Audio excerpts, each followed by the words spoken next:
Hi, my name is Brian Aberano, and I work primarily in watercolors and oils. Like this one is an oil painting. I do mainly landscapes. I also do a lot of local flowers and landscapes, and some Chinese paintings from Japan and China, buildings, architecture, things of that nature. And I try to look for things that people tend to overlook in everyday life. We don't tend to look at things closely enough or long enough to appreciate their beauty. This is from Point Lobos, which is just south of Carmel. It's a really lovely nature preserve. Yeah, and I really enjoy it. Hi, I'm Heidi Lavora, and this is really the beginning of my painting career. I had to go with something that inspired me, and that would be my dog.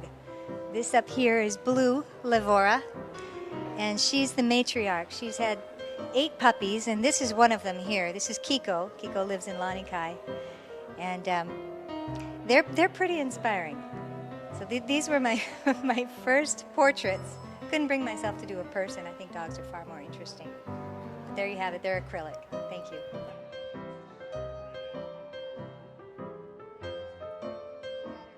Hello, I'm Tom McCluskey. My medium is fine art acrylics with fluorescent colors mixed in. I call it ultra art. There's something called fractal geometry that mathematicians use in computers to demonstrate cloud patterns, rocks, the shapes of flowers, things like that. And basically what fractal geometry is basic shapes that repeat and morph, demonstrating distance and depth. What a painter can do with fractal in paint is put the colors on the canvas in a series of rows, which are basically simple, and then move the canvas and let gravity flow so that the paint becomes representing water or clouds, and the movement of the paints as they interact create details that are as real as the actual thing. And I like to call that fractal harmony.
Hi, my name is Jane Raisley. I'm a glass artist. I do fused glass work, which is done in a kiln using glass that is designed for kiln work so that it's compatible, doesn't crack when you're finished with it. And most of my work takes anywhere from generally 5 or 6 firings in the kiln to be completed. That many, yes. Most of the firings last around 24 hours, so it's not a quick process. Teaches you patience, and most of the work kind of focuses on contrast. I try to use the qualities of the glass, particularly the transparency and the opacity, so that you can see the contrast between the two.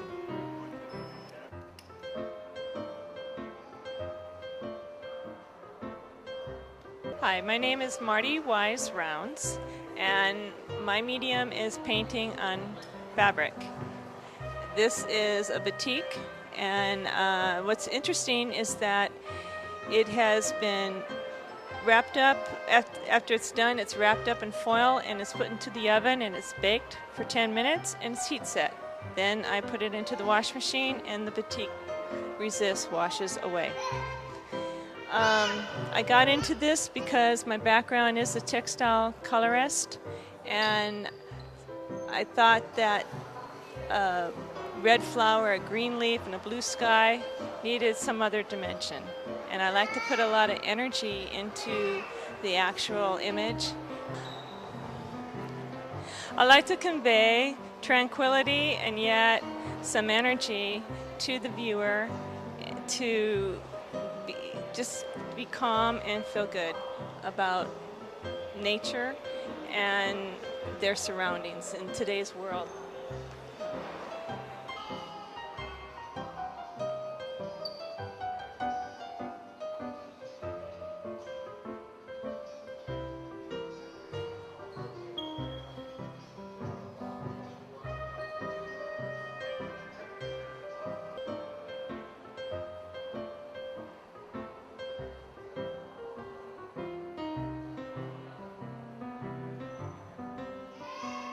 My name is Gordon Uehara. I'm a silver clay artist, and silver clay is from Japan, and it's made of fine silver particles and binders and water, and it's really fun to play with, and that's why I do it.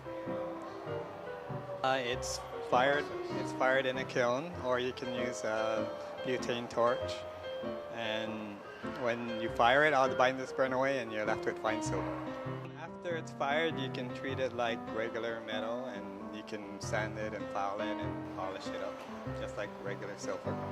It's actually fine silver, yeah, rather than sterling silver.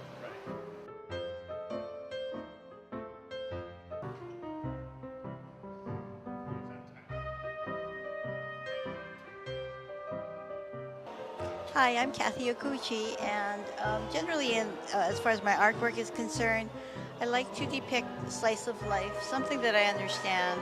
It's nothing that is glamorous or anything, but I think everyone understands a grandpa and grandson, and also your favorite pet sleeping among the what do you call these things? What are these? Quilts.